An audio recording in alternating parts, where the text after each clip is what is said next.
Today we'll be looking at tooth form and function and how the form of teeth actually relates to function. And these are just examples of how form and function are related and what are the possible clinical relevances or clinical significance of this form and function. So today's topic is physiological tooth form, and I would like to share with you startling statistic. So an interesting fact is that our second molars can exert a bite force between 1100 and 1300 newtons, and it is actually more than the force that can be exerted by a human arm. The force exerted by a human arm in a static push is equal to 1000 newtons. So can you imagine the forces that are generated by our second molars are actually larger than what can be generated from our biceps and arms?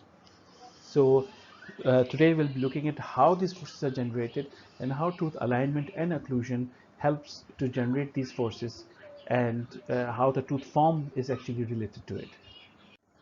So the learning objectives of today's session are to describe the physiological form of the teeth, dental arches and the periodontium, and we'll be differentiating between alignment and occlusion. We'll be also relating the form and function. And finally, we'll be looking at the curve of Spee, the curve of Wilson, and the curve of Monson, and how they're actually related to each other and to the function of the dentition, and specifically in mastication and chewing. We'll be also looking at how contact areas form embrasures and spaces, and you will be able to relate the clinical significance of these contact areas and embrasures, and the height of epithelial attachment with relevance to the curvatures of cervical lines will also be discussed in this session today. So, so what is the difference between alignment and occlusion? So alignment is the arrangement of the teeth within the dental arches. So the alignment of the teeth within the maxillary arch and within the mandibular arch is known as alignment or angulation of teeth. While occlusion is the relationship of the dental arches when the tooth contact is made. So as you can see, these lines here uh, are represented by the Engel's line of occlusion. So the Engels in the 17th century, he actually discovered these lines, and these were named after him.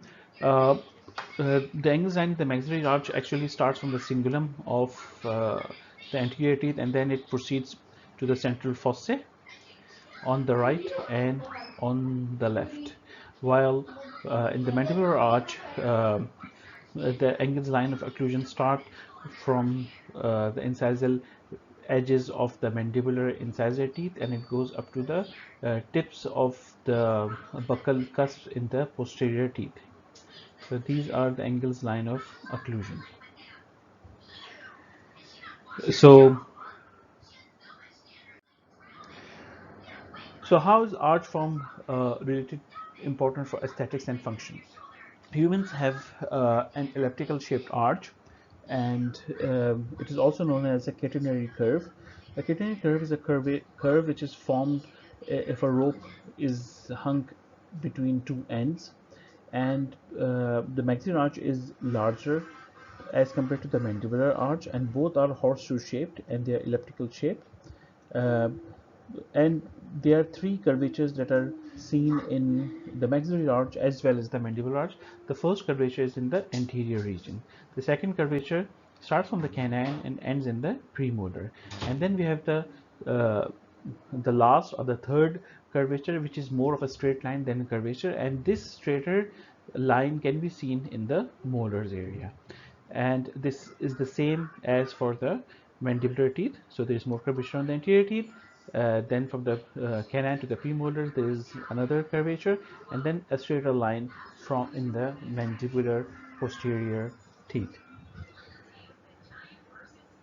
And here I would like to point out that this tooth is actually rotated here, the central incisor, and this central incisor being rotated, it is malaligned, and due to this malalignment, food is actually impacted here, and you can actually see that a cavity is being formed here.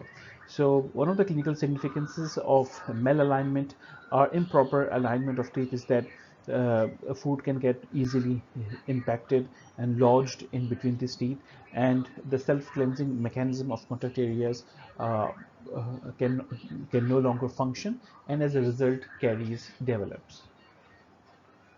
So this is showing the three curvatures. Okay, maxillary arch form.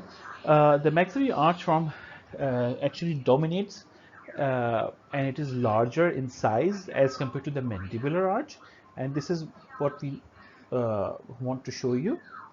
Uh, and not only is it larger from the anterior teeth, but it's larger in the posterior teeth as well. And more of the aesthetics are embedded in the maxillary arch. So whenever a person talks, or whenever a person uh, is communicating with you, and you can see him talking, the maxillary teeth are actually much more aesthetically involved, and you see more of his maxillary teeth than his mandibular teeth, because the maxillary teeth are actually dominating over the mandibular teeth. Okay, so Uh, now we'll be discussing how the different teeth are angulated. Now these are the maxillary teeth, and this is the sagittal view. And from the sagittal view, we can see that neither the axis of the teeth nor the occlusal planes are straight, but they are curved in all directions. So there's more curvature in the sagittal directions in the anterior region, and less of the curvature in the maxillary molars. So you can see the anterior teeth, they are much more curved as compared to the maxillary molars. And if you just look at the maxillary molars, these are color-coded maxillary molars that even the different roots, the maxillary molar has three roots: the facial root, the distrofacial, and the parietal roots, and all three of them, they have different angulations. And notice that more of the angulation is in the anterior region than in the posterior region. And why do we need to know the differences in the angulation of these teeth? Now, whenever we are performing any procedure in restoration of the crown or the root, we have to keep in mind that these angulations, uh, we have to keep in mind of these angulation when we are performing root canal treatment on maxillary molars, and we are trying to locate the orifices of the root canals of these roots. And when we have to introduce the different files, then we have to keep in mind these angulations. And whenever we extracting teeth, we have to keep in mind the different angulations of these roots. So this is the frontal view of the maxillary teeth. Now here it is the opposite. In the sagittal view, you had seen that there was predilection towards angulation in the anterior region. Here there is more predilection towards angulation in the posterior teeth, specifically the premolars and the molars, while the anterior teeth, they are much more straighter, and they minimally deviate from the vertical axis. Now these angulations are with respect to the vertical axis. Now, if you look at the maxillary teeth alignment with respect to the vertical or the longitudinal axis, we can see that there are different angulations. The two important angulations are the least deviation from the vertical of the central incisor and the first premolar. The central incisor has an angulation of 2 degrees. Here the angulation is around 2 degrees, while the first premolar has an angulation of 5 degrees. Here the angulation is of 5 degrees. Now this is from the proximal reference value, while the facial reference value is of the central incisor. Now all of the other teeth have varying degrees of angulation, and uh, the reason why the different angulations are being shown is that the teeth are not at 90 degrees with respect to the occlusal plane. They are not perpendicular, but they are at different degrees of angulation. Now, we'll be looking at the angulation of the mandibular teeth. So this is from the sagittal view. In the sagittal view as well, there is predilection in angulation towards the anterior teeth. So the anterior teeth, they are much more inclined as compared to the posterior teeth. The posterior teeth, they have a much straighter inclination or angulation with respect to the vertical axis. And here again, the mandibular molars, they have the mesial lute and the distal lute have different angulations. Now these are the angulation mandibular teeth from the frontal view. Now here, as you can see, the anterior teeth, they have much straighter profile with respect to the vertical axis as compared to the mandibular teeth. The mandibular teeth, they seem to be lingually tilted or lingually inclined, and as a result, their angulations are actually crossing with each other. And there's more inclination in the molar region, and this inclination is because the crowns of the mandibular posterior teeth, specifically the premolars and the molars, they're much more lingually tilted. There's around 45 degrees tilt, and as a result of this, the angulations are more on the posterior side. Now these are the angulations of the mandibular teeth in individual alignment. So the least inclined are the least deviated from the vertical. They are the lateral incisor, which has almost 0 degrees. So this is the lateral incisor with almost 0 degrees from the facial reference, and from the proximal reference we have the premolars, the first premolar and the second premolar.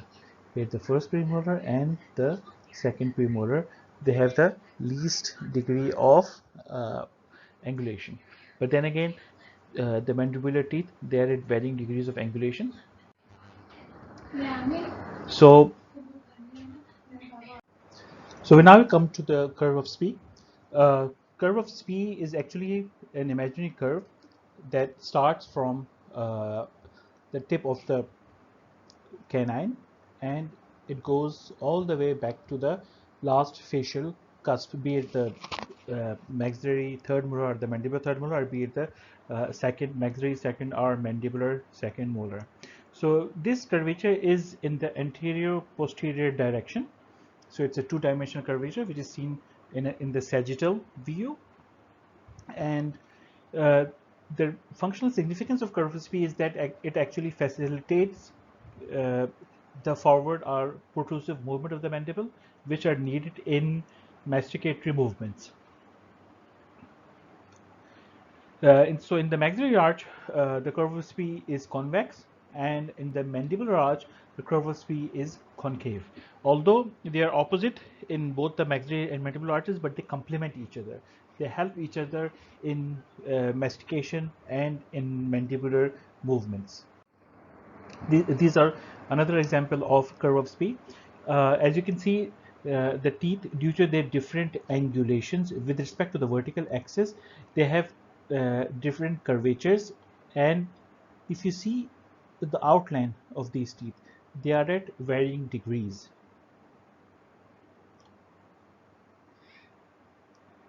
Here in the mandibular as well, they are of different varying degrees. So I will show you on the skull here. Here it's not a straight line, it is actually curved, and this curvature is seen more in the posterior direction. And so this is the curve of Spee. And we have another curvature which is in the mediolateral direction, and this can be observed in the from the frontal view. This is known as the curve of Wilson. So this is an imaginary line that connects the facial lingual cusp of the posterior teeth. So this is the curve of Wilson. It is also in the maxillary arch, it is convex, and the mandibular arch, it is concave, although they might be opposite to each other, but they are complementary. And this curve of Wilson is due to the lingual inclination or lingual tilt of the mandibular teeth. The mandibular teeth are tilted lingually, and due to this tilt or lingual inclination, this curve of Wilson is formed. The functional significance of the curve of Wilson is that it actually facilitates the lateral movements of the mandible, the right and left movements that are used exquisitely in mastication and chewing. Here is another example of the curve of Wilson. Here in the maxilla it is convex and in the mandible it is concave. So although the maxillary and mandibular curves of Spee are different, but they are complementary, and thereby they help achieve occlusal balance during mastication by encouraging simultaneous contact in more than one area of the dental arches. If the curves are exaggerated, they will be crowding and in the mandibular arch and increased spacing in the maxillary arch. Now, if we combine both these curvatures, which are in two dimensions, so the curve of Spee is in the sagittal direction or anterior posterior direction, and curve of Wilson is in the mediolateral directions. If we combine both of these curvatures, we'll have another curve which is known as the curve of Monson. Please keep in mind that it is Monson by the name of the author who discovered it in the 18th century, and it's not monsoon as in the season monsoon. So it's curve of Monson, and it is actually a combination of the curves of Wilson and Spee. Now, what is the functional significance of this curve of Monson or plane of occlusion? What we need to know is that this plane is not flat, and we have demonstrated that by the different angulations in the frontal and the sagittal planes, and we have already know that this plane is not flat as we have curve of Spee and curve of Wilson. And actually this flat plane, if it had been a flat plane, it would not have allowed a simultaneous functional contact.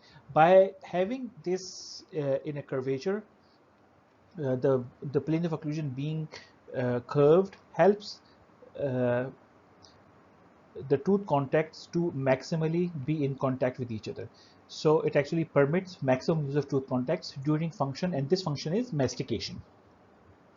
And we have already seen that the teeth are actually positioned in the mandibular and in the maxillary arches at varying degrees of inclination and angulation. So, and most of the teeth, if you just look at the crowns, all of them are actually mesially tilted. You can see this mesial tilt, and due to this mesial tilt, there is a mesial component of force that is generated. So whenever a teeth is extracted, or if there is an empty space, there is an inclination or predilection of teeth to move towards the mesial due to this mesial component of force. And this mesial component of force is actually exaggerated by the presence of the angulations of teeth.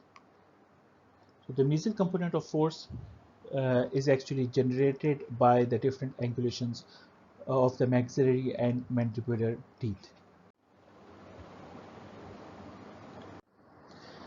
Okay, so although we have these curvatures of Spee, Wilson, and Monson, but in the elderly, what happens is the teeth actually uh, uh, they actually wear and tear, and because of this continuous wear of the teeth against each other, which is known as attrition, uh, the cusps and the occlusal surfaces of these teeth, they become flat, and these curvatures are not as clearly seen as in the young age. And this is also possible with parafunctional habits being eating betel nuts, gutka and pan, etc. So what happens is the occlusal surfaces, they become flat, and since the maxillary and mandibular teeth, they become flat, this curvature is not seen. As you can see, it is quite flat. It is not as the curvature is not seen, it's flat. So in cases of attrition and parafacial habits, this curvature is not actually seen. Now another important thing is that every tooth in our oral cavity actually contacts its namesake in the opposing arch. So and it also contacts the antagonist. So for instance, if it is the maxillary center incisor, it contacts uh, the maxillary center incisor as well as the maxillary lateral incisor. So every tooth contacts at least two teeth, and the exceptions are the mandibular center incisor, which only contacts the maxillary center incisor, and we have the maxillary and mandibular third molars that actually contact only one teeth. So now we'll come up to the contact areas. Why do we need contact areas? How are contact areas formed? So contact areas are actually areas in which the teeth, when they contact with each other in a dental arch, be it a maxillary arch, be it a mandibular arch, when they contact with each other, these areas are formed that are known as contact areas. And why do we need these contact areas? Is because it actually allows for the maintenance of proper arch form. So the elliptical shape or the horseshoe shaped or the catenary curve that we have talked about is because of these contact areas. The another important feature is that they prevent accumulation of food and debris, uh, and they also protect the gums. Uh, Now what happens is, as you can see here, there is an open contact here, and because of this open contact, what has happened is that the papilla has actually grown inside in between the teeth. So this is another feature, that if the contacts are open, then the gums they usually go into it. So the contact areas, the shape of the contact area is described as an incisal-gingival ovoid. Here we are seeing a contact area. So here, this is the contact area, and it allows, once two teeth contact with each other, then two potential spaces are formed, and these potential spaces are known as embrasures. Uh, the embrasure that is incisal or occlusal to the contact area is known as the incisal embrasure, and the embrasure which is below or cervical to the contact area is known as the gingival embrasure. Here you can see the contact area. So how does a properly formed contact area look like, and what size should it have? Should it be light, heavy, or does it matter? So if it is light, it means the contact area uh, is not sufficient. It should be at least so that an area is formed rather than a contact point. And it does matter. Why? Because embrasures are formed, and the embrasures have to be formed so that food and debris are not accumulated, or they are not impacted in it. So these are the two contact areas and the embrasures that we have already talked about. So we have an incisal embrasure, and then we have the gingival embrasures. Now the gingival embrasure is actually larger than the incisal embrasure, and one of the reasons why this is so is because the gums uh, actually the coal or the gum grows into it, and it protects the teeth uh, from any harm, and it also protects the teeth from impaction of food debris, so that food doesn't get stuck in between the teeth.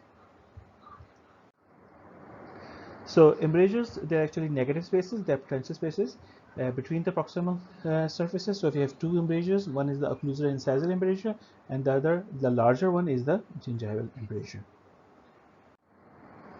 Okay, so contact areas on the crown of the tooth, contact areas actually formed when two teeth they contact with each other. So this is the contact area, this is the contact area, and this is the contact area. As you go posteriorly, the contact actually goes, it appears lower. So if you go from here, it becomes lower and lower on the occlusal surface. And the height of the marginal ridges of the adjacent teeth are of the usually the same level, unless the teeth are malpositioned. So if you just look at the marginal ridges here, the marginal ridge here, the marginal ridge here, so I'll erase this. So here is the marginal ridge, here is the marginal ridge. So the marginal ridges are actually uh, adjacent to each other, and here's where the contact usually forms. And if you just look at the central groove, which is in the central fossa, it actually passes through the marginal ridges and passes to the central part of the tooth. And if a tooth is sectioned through the central groove, it will actually split into two equal halves. One half being the facial surface, or the facial half of the tooth, and the other being the lingual surface, or the lingual half of the tooth. So another example of the occlusal and gingival embrasures, and uh, with this green, triangle is showing the gingival embrasure, which is also known as the interdental or interproximal embrasure. And here in this model,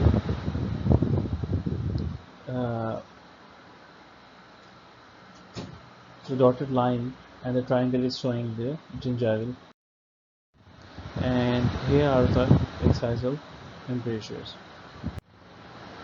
And here again we have the gingival embrasures and the facial embrasure and the lingual embrasure. So all the four embrasures, gingival embrasures, incisal embrasures, all of them can be seen here. So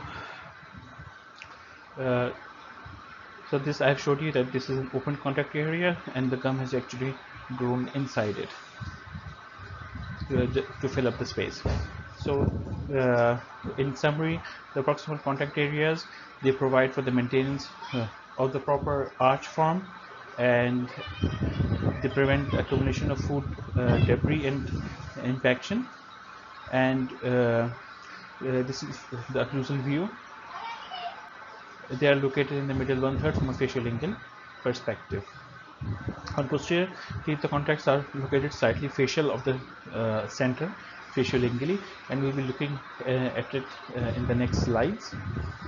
So posterior contacts slightly facial to the center, and here there are proximal contacts of maxillary anterior teeth, and here the different contact areas are shown here.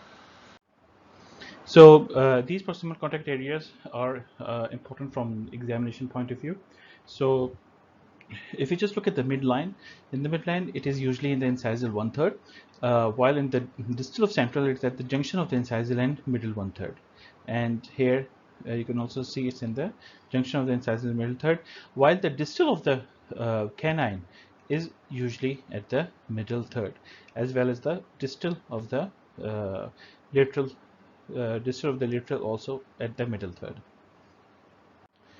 Now the proximal contact areas of maxillary posterior teeth. So all contacts are actually located within the middle 1/3, since they're all in the middle 1/3. These are the contact areas, and all of them are in the middle 1/3. Since there are longer crowns on the premolars versus the molars, so that is why molar in the molars they actually display a contact area which is although it is in the middle 1/3, but it's more at an occlusal level. So as we have talked about earlier, that the contact areas, as we go posteriorly from canines to molars, the contact areas they actually they drop below.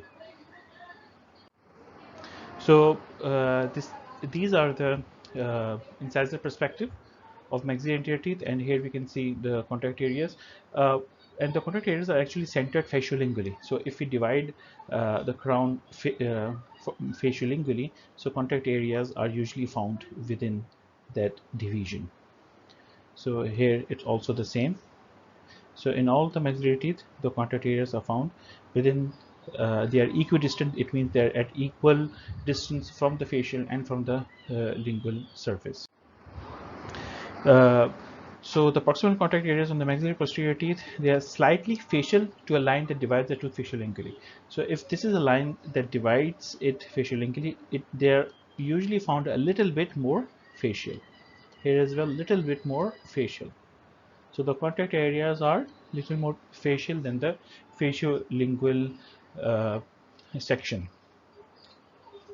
And the contact area between the first molar and the second molar is almost centered facial-lingually. So if you just look at it, the whole of the marginal ridges are actually meeting with each others, and so all of it is facial-lingual.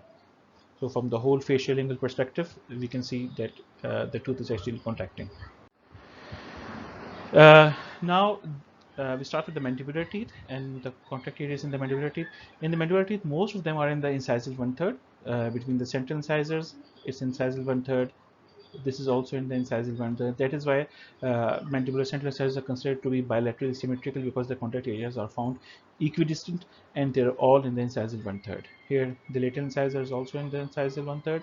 Only in the canine or the distal of the canine can you see that the contact area is actually going cervically. It is more on the middle third. So now we come to the mandibular posterior teeth from the facial perspective. So contacts are actually located within the middle 1/3, but as same goes for the maxillary posterior teeth. Although the contacts are in middle 1/3, but since the crowns of premolars are longer than the crowns of the molars, so in the molars it is more at an occlusal level than it is on the premolars.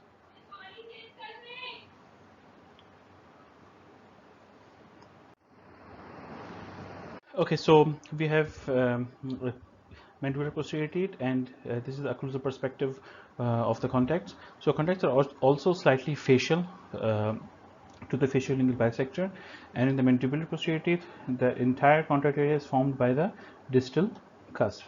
So this is the distal cusp, and it is entirely making contact with the mandibular first molar. But although it is the contact areas are slightly facial to the facial-lingual bisector, but mandibular contact areas are slightly more facial than the maxillary contact areas. So now just a brief overview of the anatomical structures of teeth, uh, and we have to consider that the contact areas, they actually help the gums and the bone, and the gingival embrasure is actually filled with gums, and that is why the gingival embrasure is actually larger than the incisal embrasure. And not only does it protect the teeth, but it actually protects the periodontium as well, the periodontium being the cementum and the alveolar bone and the gums. And if we do not replicate the contact areas, and if the contact areas are open or if the contact areas are totally closed, what will happen is that food will get impacted and lodged in between the teeth, and this will be detrimental and damaging to the periodontium. And this is one of the reasons why gum disease, which is known as gingivitis and periodontitis, takes place. So now we'll come to the height of contour. Uh, the height of contour is the most pulpous portion of the crown, and it's usually more on the facial aspect as compared to the lingual aspect. And it serves the protective function for the gingival tissues, and it actually helps the emergence profile. The food actually touches the bulbous portion and goes down the masticatory mucosa, which the gums are actually lined by. So what happens if there is improper height of contour, if there is more contour than needed? So there are over contoured crowns here, and due to these over contoured crowns, what you can see is the gums are actually inflamed here, and the food debris actually accumulates because of these over contoured crowns. So what is the difference between healthy and unhealthy gingival tissues? If you just look at these gingival tissues, the contact areas are proper, the emergence profile is adequate and appropriate, and we don't see any inflammation or swelling of the gums. Whereas here we can actually see the swelling of the gums. Why? Because the crowns that have been made, the artificial crowns that have been made, they are over contoured. It means that they have more contour than necessary. So this is an example of why we need to have the proper cervical ridge or the proper height of contour. So here it is over contoured, and due to being over contoured, there are more undercuts here, whereas this is under contoured. We can't see any bulkiness or contour here. Here again, the food and the food particles will actually get accumulated here, and this is just the right amount of contour so that food doesn't get impacted here, and food passes easily and freely from the height of contour to the underlying gum tissues. So now we'll look at the height of contour of the maxillary. So most of the height of contours are within the half millimeter in the cervical 1/3. All of them, they are in the within the cervical 1/3.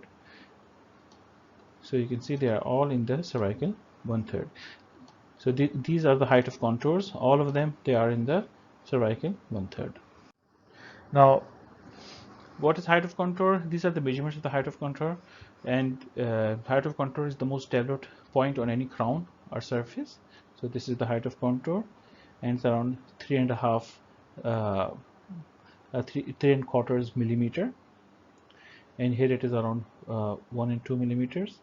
So what can be demonstrated in these height of contours that there's more contour on the facial surface as compared to the lingual surface, and on the anterior teeth, the height of contours, they actually match the facial and the lingual height of contours. They are matching with each other.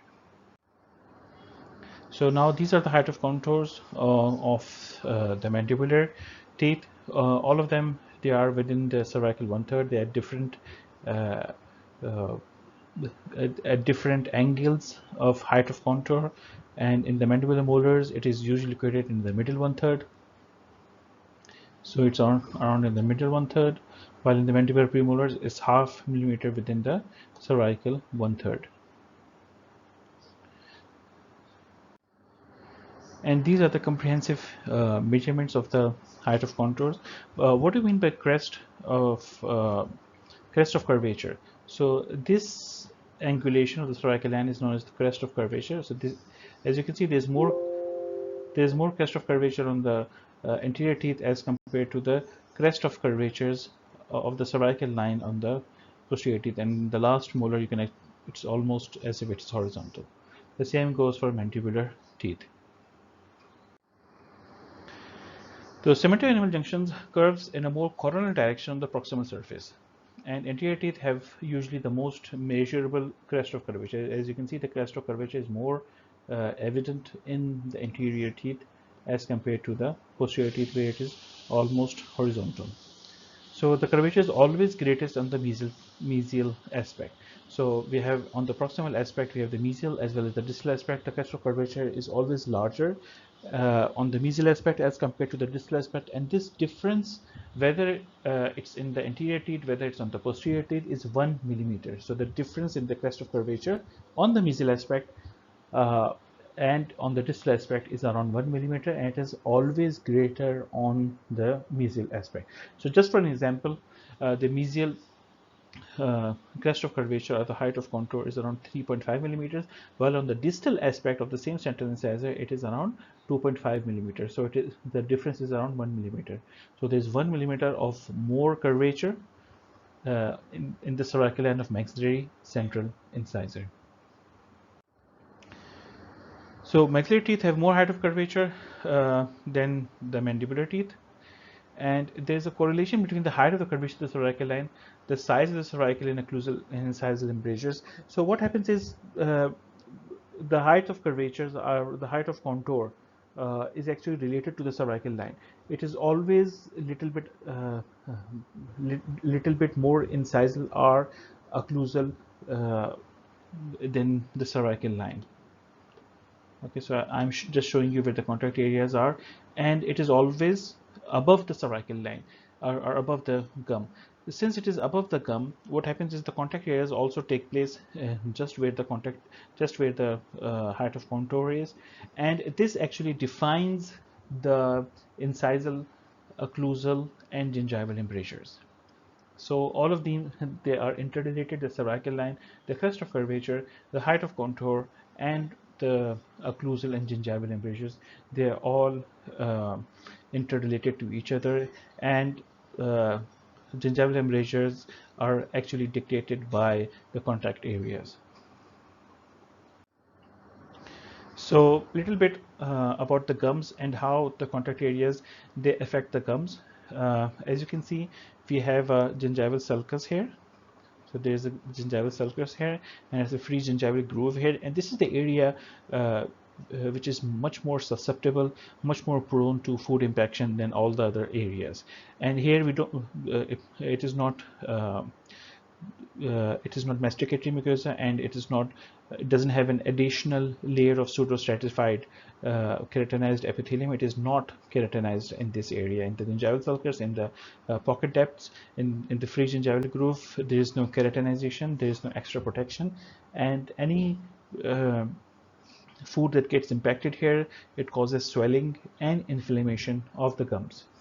So around 3 millimeter of pocket depth is considered to be ideal or normal, and there should be no bleeding if we probe this with an instrument which is known as a probe, and that is why the ideal gingival embrasure should be filled by gingival tissues, and the contour should be such that no food gets impacted there, and oral hygiene will be able to uh,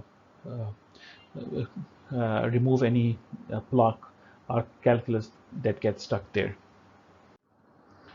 So little bit on the supporting structures of the dentine and how the contours of the teeth affect these teeth. So the periodontal ligament is actually a ligament that attaches the tooth to the alveolar bone, and it acts as a shock absorber. So it is meant to bear forces that are longitudinal towards the axis of the tooth. It cannot bear forces that are exerted at different angles. And if orthodontic forces are applied to the crown at different angles, then the tooth actually moves, and this is the basis for the orthodontic tooth movement or braces. So now this is an example of how bone actually changes due to orthodontic or occlusal traumatism. So if we apply pressure to the tooth, what happens is not only the tooth moves, but actually the alveolar bone remodels as well, and this is the basis for orthodontic tooth movement, and the teeth then shifts as well. And this shift takes place to by the integrity of the alveolar bone which is in between the teeth. It gets resorbed and then it forms again. So finally, we just briefly look at the location of the periodontal fibers. That we actually have periodontal fibers here, and if any food gets impacted here, and if there's any inflammation, so it affects the periodontal ligament fibers, and these periodontal ligament fibers then undergo resorption. By resorption, we mean that they start to wear away, and since they start to wear away, what happens is the tooth then becomes loose in the socket, and usually the periodontal fibers are intact during a healthy when the gums are healthy, and oblique fibers are considered to be one of the first fibers to resist forceful impaction of the tooth into the alveolus. So here you can see the oblique fibers. Now, as we have talked, we had the periodontal fibers. Now these are the gingival fibers. They are different fibers which are present in the gum, and they attach they're attached to the alveolar bone, and they also degrade or they undergo resorption if there is any periodontal disease, if there's any food impacted here, and if there's any swelling and inflammation. And circular fibers or circumferential periodontal fibers are fibers that actually encircle the tooth from its entirety, as you can see here, and they influence the rotation of the tooth within an alveolus. They actually resist any type of rotatory movements. And transseptal fibers are fibers that actually start from they start from the cementum of one tooth, and then they go on to the cementum of another tooth, and then they link all of the teeth together, and they are responsible for the remission of orthodontic treatment. So okay, so This is just a recap of what we have discussed so far. So in this lecture, we actually discussed the different arch forms, and that the maxillary arch and the mandibular arch form, they are elliptical shaped or horseshoe shaped, and the maxillary arch actually dominates, it's larger and as compared to the mandibular arch. Then we talked about that the teeth have different angulations in the sagittal plane as well as in the frontal plane, and that teeth are at different angles with respect to the vertical axis, and that plane of occlusion is not flat. And because of these angulations, certain curvatures arise, and one of these curvatures is curve of Spee. Curve of Spee is found in the anterolateral direction, while there is curve of Wilson, which is on the mediolateral directions. And then we talked about the contact areas, and that the contact areas, they result in embrasures, in 4 embrasures. There is incisal or occlusal embrasure, there is gingival embrasure, there is facial, and then there is lingual embrasures. And we talked about that the height of contour has a direct relationship to the curvature of the cemento-enamel junction, and then there is more curvature on the mesial aspect as compared to the distal aspect.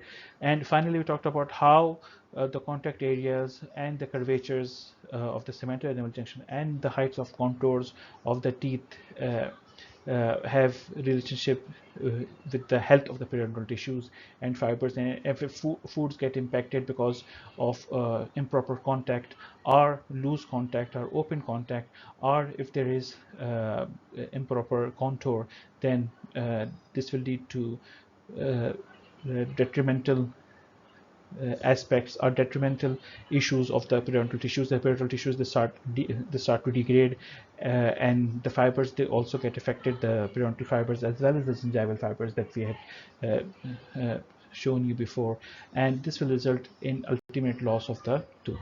Thank you. That's all for now.